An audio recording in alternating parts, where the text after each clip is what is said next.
Welcome back to the Deep Dive. Yeah. Today, we're opening up a topic that's, well, it's fundamentally human, right? hmm But it gets incredibly complex when you try to actually talk about it, especially across languages or cultures. Cool. We're talking about feelings, emotions, all that deep, sometimes messy, but really necessary language. It's kind of the ultimate fluency test, isn't it? Like, we've all been there. Someone asks, "How are you?" Right. And Yeah. you default to, "I'm fine, thanks," or, maybe "I'm okay." Yeah, no. Exactly. And it's often because we just don't have the precise words, the nuanced vocabulary to really explain what's actually going on inside. Hmm. So we've been digging through a whole stack of material vocabulary guides, stuff on emotional intelligence, all sorts. And our mission today, well, it feels pretty ambitious. Yeah, the mission is basically to ditch the emotional beige.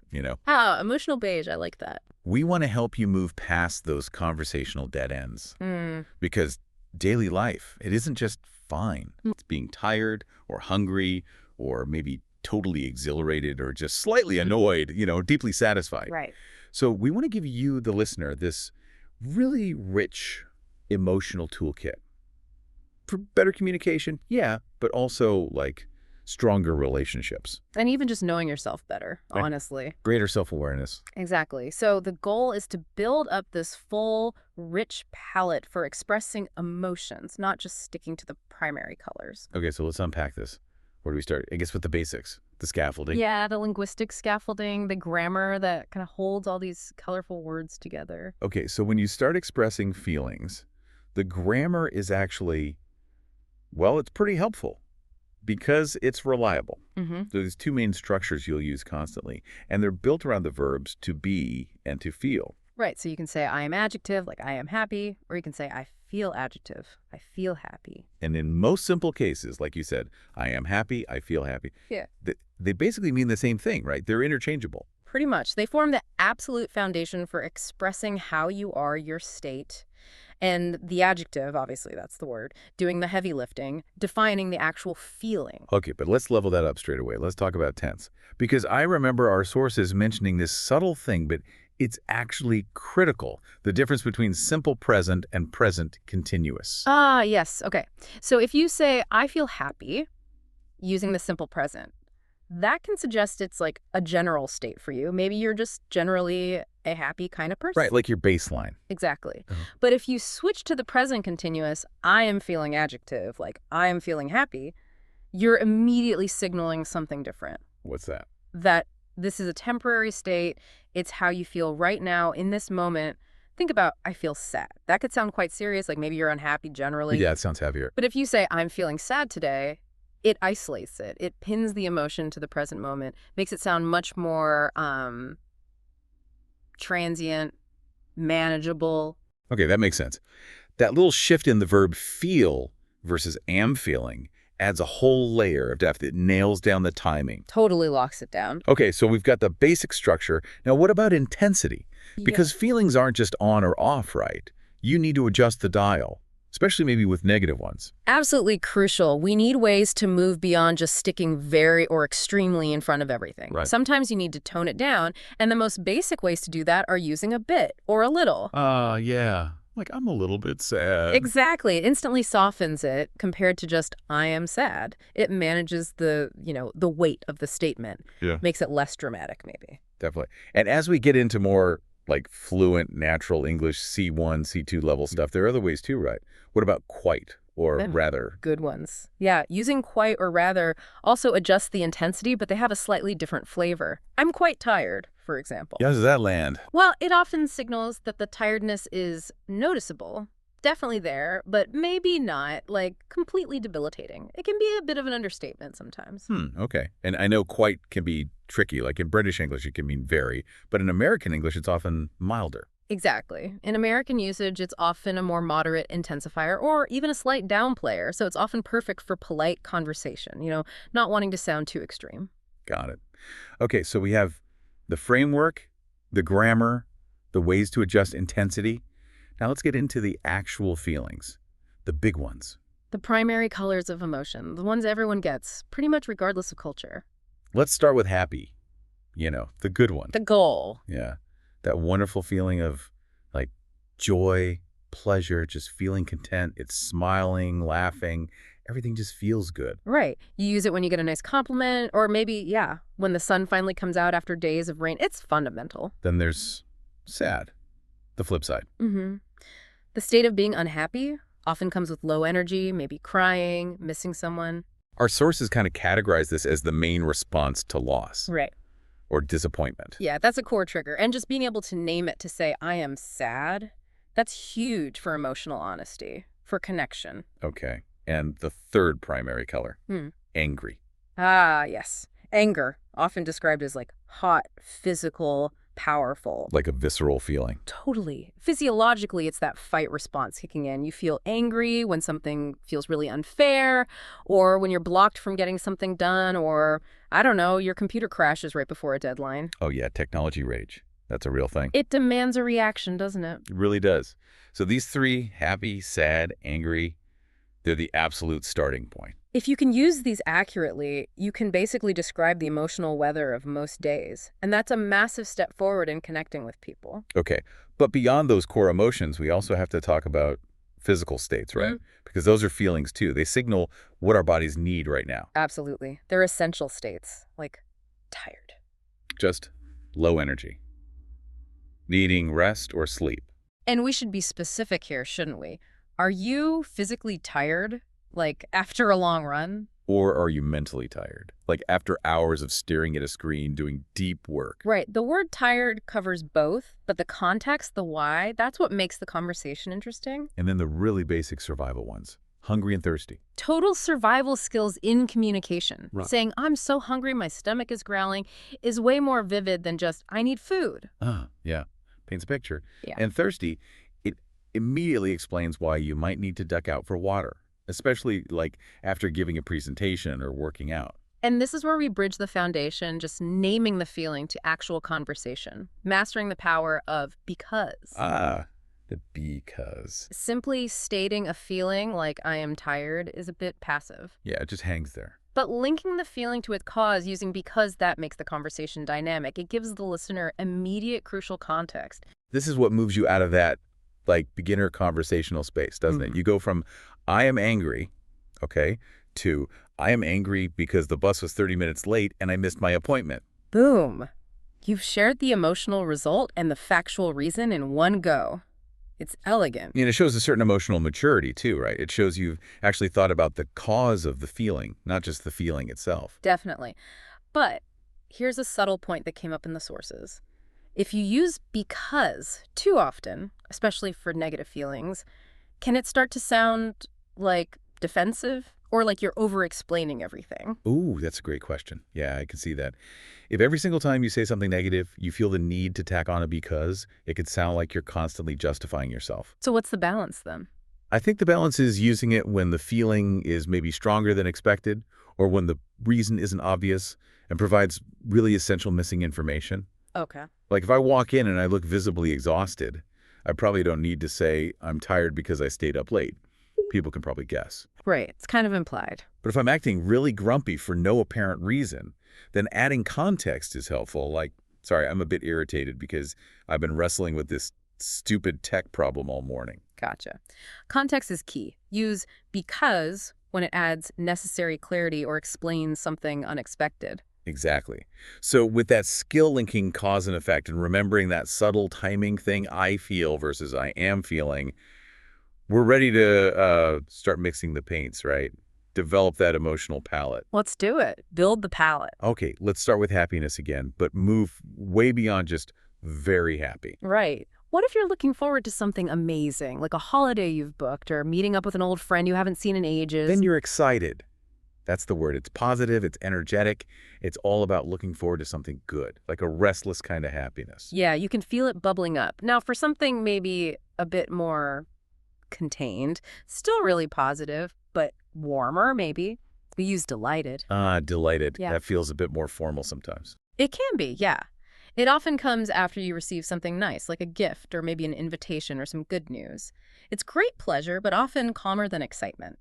Maybe a touch of pleasant surprise in there, too. Like, I was delighted to receive your invitation. It sounds warm, but not like bouncing off the walls excited. Exactly. And then, if that happiness is a direct reaction to a big achievement or some fantastic result you worked for, Then you're thrilled. yes, like Yeah. you passed that really tough exam with a top grade, you'd be thrilled. Or your team landed that huge contract. Thrilled. It's a high-intensity word for significant positive outcomes. Okay, got the happy scale, excited, delighted, thrilled. Now let's flip to the other side. Scaling sadness beyond just unhappy. A really common and useful word here is upset. Upset covers a lot of ground, doesn't it? It really does. It's often a mix of some sadness, maybe some worry, maybe even a little bit of anger, usually triggered by a specific recent event. Like your favorite coffee shop suddenly closing down? Yeah. Or, I don't know, a package you were waiting for arrives damaged. You're upset. It's usually temporary, but it feels quite strong in the moment. Okay. What about when it's more than just upset? When you're extremely unhappy, maybe combined with feeling physically unwell or just overwhelmed by bad circumstances? Then you might be miserable. That's a powerful word. You wouldn't use it lightly. No, definitely not for a minor inconvenience. Right. You might feel miserable if you're stuck in bed with a really bad flu, or if the weather has just been awful, gray, rainy, cold for like 2 weeks straight. It implies a deeper level of suffering. And for that really deep, devastating sadness, often connected to a major loss or a huge disappointment, especially in relationships or trust. That's when we use heartbroken. It carries this real weight, doesn't it? Like something inside you is actually shattered. Immense pain. Wow, yeah. Okay, now for a section that I think really gets into fluency, telling apart those subtle negative feelings, specifically like anger versus blockage. Yes. Let's dissect this. Start small. Those little everyday frustrations. The sound of someone chewing loudly next to you. Ugh, drives me nuts. Right. Or a super slow internet connection when you're trying to work. Or someone cutting you off in traffic. That low-level buzz of things not going right. Exactly. For that, you're annoyed or irritated. It's manageable, it's not explosive, but it's definitely bothersome. It's like the background static of daily friction. Okay. But what if that negative feeling isn't just friction, but it comes from being stuck? Like you're actively trying to do something, but you can't change it or fix it. Ah, yes. Facing a barrier. Like trying to assemble complicated flat-pack furniture. Oh, the worst. Those instructions. Or dealing with slow bureaucracy. Or trying to explain something to someone who just isn't listening. That feeling is frustrated. So frustration is anger, but it's born out of feeling powerless, like you're hitting a wall. Precisely. You're trying to move forward and something is actively stopping you. And this leads to a major aha moment from the sources. What's that? The difference between frustration and disappointment. Okay, they can feel similar sometimes. They can, but the mechanism is different. Frustration is about being blocked or stuck in a present situation. You can't achieve an immediate goal right now. Right, like the furniture assembly. Disappointment, though, is about an unmet past expectation. Something you hoped for didn't happen. Okay, let me try an example.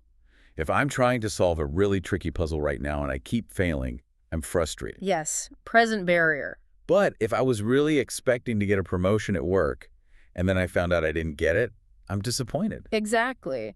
Disappointment looks back at the outcome that didn't match the hope. Frustration looks at the obstacle right in front of you. Nailing that distinction is huge for understanding your own feelings. That's really clear. Okay, what about when that friction or frustration really boils over, like real hot anger? Then we pull out the strong words, furious, livid, or even seething. Seething sounds kind of contained. It often implies trying to suppress intense anger. You might not be yelling, but you can almost see maybe a clenched jaw, sharp eyes. It's rage simmering just below the surface. Whereas furious and livid sound more explosive. Generally, yeah. They suggest a more open display of intense anger, maybe shouting or acting out, full-on rage. Okay, let's switch gears a bit. The fear family. And there's another key distinction here, right? Present danger versus future worry. Absolutely critical aha moment number 2. So if you're worried about something specific coming up in the future, like a big presentation, a driving test, maybe a difficult conversation you need to have. For that kind of worry tied to a known future event, you're likely nervous or maybe apprehensive. These are usually lower-level fears linked to something on the calendar. Okay, but what about anxious? That feels stronger or maybe more vague. It often is. Anxious tends to be a stronger feeling, or it can be more general worry about an uncertain future outcome. And here's the key distinction the sources hammered home. Scared is usually a response to a present, immediate danger. Like seeing a spider suddenly drop from the ceiling right in front of you. Yes, or like a car swerves towards you, a near-miss accident. That jolt of fear is being scared. It's happening now. Whereas anxious, Anxious is more about a potential future danger or threat. Worrying about if your financial situation will improve next year. Stressing about a difficult conversation that might happen but hasn't yet. so anxiety deals more with the what-ifs. Exactly. Fear deals with the what is right now. Anxiety lives in the uncertain future. Understanding that difference is massive, not just for speaking accurately, but for managing your own feelings too. Yeah. Knowing if you're scared of something real now or anxious about something potential later. That's huge.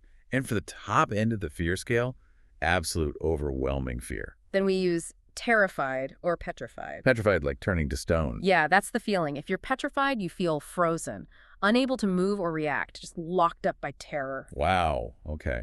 And, in our complex modern lives, sometimes feelings aren't neat and tidy. They get mixed up. Totally. We often deal with these combined states that don't fit into one simple box. Like that feeling of being completely buried. Under too much pressure, too much work, too many emails, too many choices. Yeah. That feeling is being overwhelmed. It's such a useful word because it captures that mix of stress, anxiety, maybe some frustration, all hitting you at once. Yeah, like starting a new job and just the sheer volume of information feels paralyzing. You're just overwhelmed. Definitely. And one more complex state, when you're caught between different options, like you're struggling to decide, feeling doubt and uncertainty. Maybe choosing between two really good job offers or deciding whether to move to a new city. Right. In that situation, you have mixed feelings, or you might say you feel torn. Torn, that visual metaphor is strong, like being pulled in two different directions. Exactly. It suggests that painful division inside you, highlighting how difficult the choice is. Okay, so we built the basic structure, we've added nuance and intensity with specific adjectives. Now for the really fun part. The idioms. Yes. The phrases that make your English sound truly natural, really conversational, fluent. This is where we kind of trade the dictionary definition for something more poetic. Yeah, more visual, more evocative.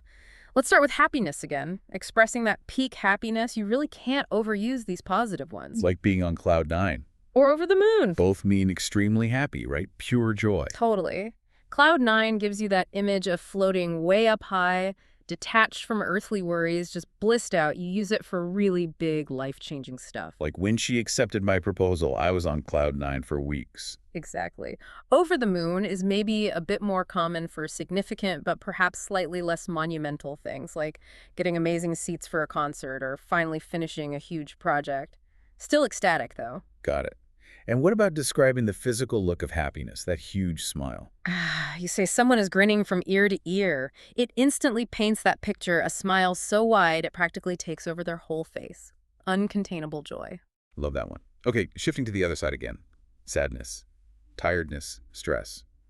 Native speakers don't actually say, I am sad, all that often in casual chat, do they? It can sound a bit flat. Yeah, it can be a bit blunt. Instead, for that kind of gentle, low mood, we often say someone is down in the dumps. Or feeling blue, or just feeling low. Right, feeling blue, especially it has this long history, and it perfectly captures that quiet, low-grade gloom, like on a rainy day when you just feel a bit melancholy. Okay. Now, exhaustion. We need to be precise here because the sources gave us a bunch of options, and they're not quite the same, are they? No, subtle differences. We've got worn out, beat, wiped out, drained. They all mean tired, but the flavor is different. How so? Well, beat or worn out often imply physical effort. Like after running a 10K or doing heavy yard work, you feel beat. Okay, makes sense. What about wiped out? Wiped out suggests a more sudden, total collapse of energy. Like getting hit with the flu can just instantly wipe you out. Right. And drained. That sounds different again. Yeah. Drained is often used more for mental or emotional exhaustion. Like all your energy, your focus, your patience has just been sucked out of you, like water going down a drain. After a really stressful meeting, you might feel emotionally drained. That's a great distinction. Physical versus mental emotional drain. And then there's the big one, modern malaise. Burnt out. Ah, burnout. Yes. This is not just being tired from one busy day. No. Our sources define this very specifically as a state of emotional, physical, and mental exhaustion caused by prolonged, excessive stress. Usually work-related, but not always. It's like your internal battery is just completely depleted and a weekend nap isn't going to fix it. Exactly. If you're truly burnt out, you need serious recovery, maybe even a significant break or change. Okay. Let's talk about anger and conflict now, using these vivid phrases. What if someone gets angry really easily, like 0 to 60, We say they have a short fuse. like on an old bomb? Exactly. A short fuse means the explosion happens fast, with very little warning. Careful what you say to him today. He seems to have a really short fuse after that meeting. Good warning sign. And when someone gets so angry, they kind of lose control. That intense rage, We say they see red. that's so visual. Like the anger itself blinds them. Yeah, it captures that powerful, almost cinematic feeling of rage, the rush of blood, the heat. It just overwhelms reason and even vision, metaphorically speaking. Okay, and what about needing to talk about something that's been bothering you for a long time, getting it out? That's when you need to get something off your chest. So it's not physical energy, but like mental or emotional weight. Exactly.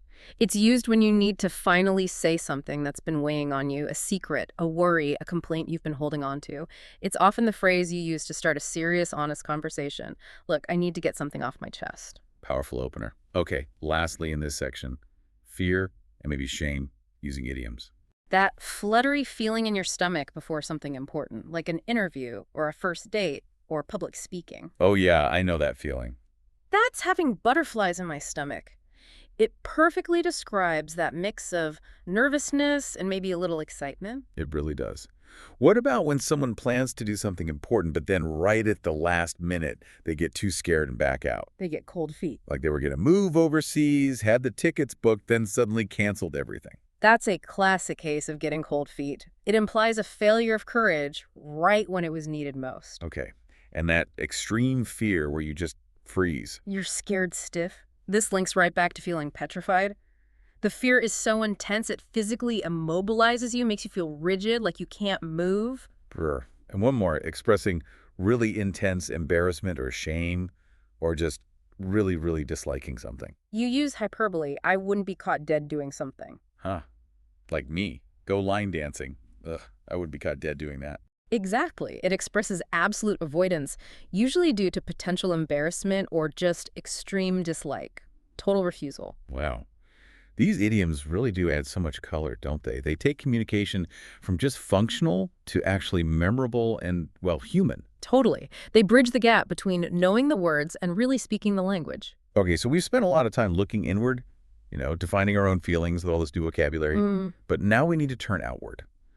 Because maybe the truest test of fluency and just being a good human is how you react and respond to the emotions of other people. Absolutely. This is where the language of empathy and support comes in. So how do we do that well? Let's start with good news. Someone shared something amazing with you. The goal is shared enthusiasm, right? You can say things like, that's amazing news, or fantastic. Those are great. But what's the key phrase that makes it really personal and supportive? It's simple, but powerful. I'm so happy for you. That little "for you" makes all the difference. It shows you're sharing their joy, not just reacting to the news itself. That's a great tip. Okay, flip side. Responding to bad news. What's crucial here? Showing sympathy and validating their feelings. The first go-to phrase is usually, I'm so sorry to hear that. And we need to be super clear here. Yeah. You're expressing sympathy, right?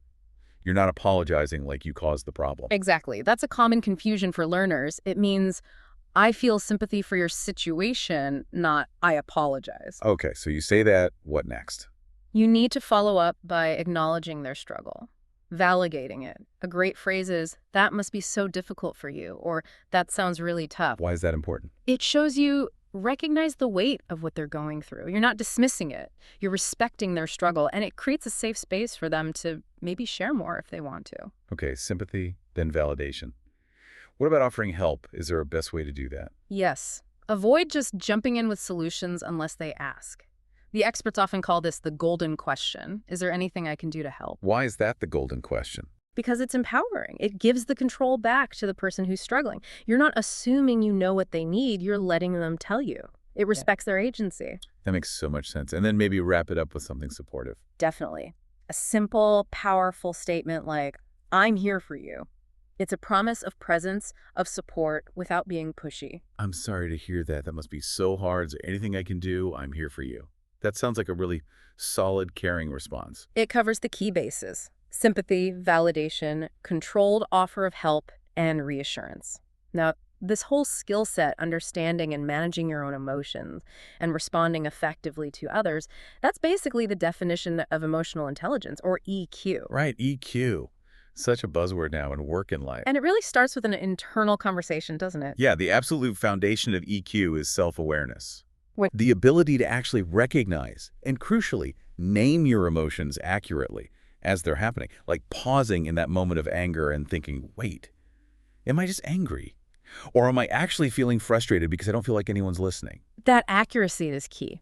Because if you know you're frustrated, not just generically angry, you can address the root cause, feeling unheard, instead of just reacting to the surface anger. Okay, so self-awareness is step one. What builds on that? Self-regulation. Yeah. This is the ability to manage those emotional responses once you're aware of them, to choose your reaction rather than just reacting blindly or impulsively. Like someone criticizes your work. The impulsive reaction might be to get defensive, maybe shout back. Right. That's the hot-headed impulse. Self-regulation is choosing differently, maybe taking a deep breath, thinking about the feedback, and then responding calmly and constructively, even if you disagree. So it's about creating that space between the feeling and the reaction. Exactly. And the difference between someone who reacts instantly and maybe explosively versus someone who stays calm and thinks things through, well, we have words for that too. We call someone who gets angry easily and reacts fast hot-headed.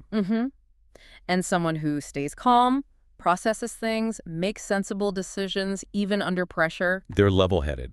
And honestly, this whole deep dive today, all this vocabulary, understanding the nuances, it's basically providing the tools, the map, to move from being potentially hot-headed towards being more level-headed. Because you can understand and articulate what's happening inside. Precisely. Now, we absolutely cannot finish this discussion without touching on how cultural scripts shape everything we've talked about. Oh, hugely. How emotions are shown, interpreted, responded to. It varies so much around the world. Totally. Take what the sources often call reserved cultures, maybe thinking about parts of Northern Europe or East Asia, for example. What's the general script there? Generally, there's less open display of intense emotion, especially in public. Value is placed on self-control, stoicism, privacy. The classic stereotype is the British stiff upper lip, right? Yeah, keep calm and carry on. Showing very strong feelings openly might be seen as embarrassing or maybe disruptive to social harmony. Okay. And the opposite end of the spectrum. Expressive cultures, often associated with places like the Mediterranean or Latin America. In these contexts, showing feelings openly is often seen as normal, healthy, even a sign of honesty and authenticity. So you might see more physical affection, people speaking with more animation, more direct expression of joy or frustration. Exactly. And in that context, not showing emotion might be misinterpreted as coldness or lack of caring. Wow, so the same behavior or lack of behavior can mean completely different things depending on the cultural lens. Precisely. Which leads to the key cross-cultural skill, maybe the ultimate piece of advice here. Try to depersonalize the behavior. What do you mean by that? If you're interacting with someone from a more reserved culture and they don't immediately match your level of, say, enthusiastic excitement about some good news. Don't automatically assume they're cold or don't care. Right. Their more subdued reaction is likely their cultural script in action. They're following their display rules about appropriate emotional expression. It's probably not personal, not about you. Understanding these differences is crucial to avoid misinterpretation and build bridges. That's huge. Yeah. Depersonalize the behavior. Look for the cultural script. Mm. Okay. And related to this, isn't there a shift happening, maybe particularly in Western cultures, around showing feelings, like vulnerability? Yes, definitely. The sources picked up on this modern cultural shift. Traditionally, especially for men in many cultures, showing vulnerability, admitting you're struggling, showing weakness was seen very negatively. Keep it hidden, be strong. Right. But now there's a growing view that vulnerability, the willingness to show your true feelings, your imperfections, is actually a sign of courage and strength. It's seen as essential for building real trust and deep connections, both personally and even in leadership. So a move away from pure stoicism towards more authenticity. Exactly. It's a significant departure from ideals that dominated for a long time. #outro. Wow. Okay, we have covered so much ground today. We went all the way from, like, the basic grammar of I feel sad Mm.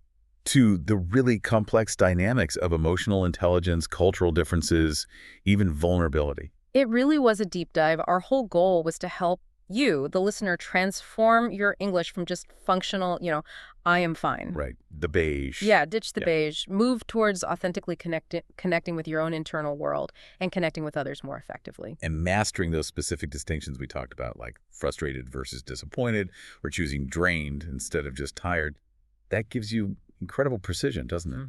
It really does. Yeah. And that ability to accurately name and then manage your feelings using this richer vocabulary, it's vital. Linguistically, yes, but psychologically too. I mean, you can actually figure out why you're reacting a certain way, Self-awareness. and then communicate that reaction with clarity and nuance. Exactly. Self-regulation and effective communication.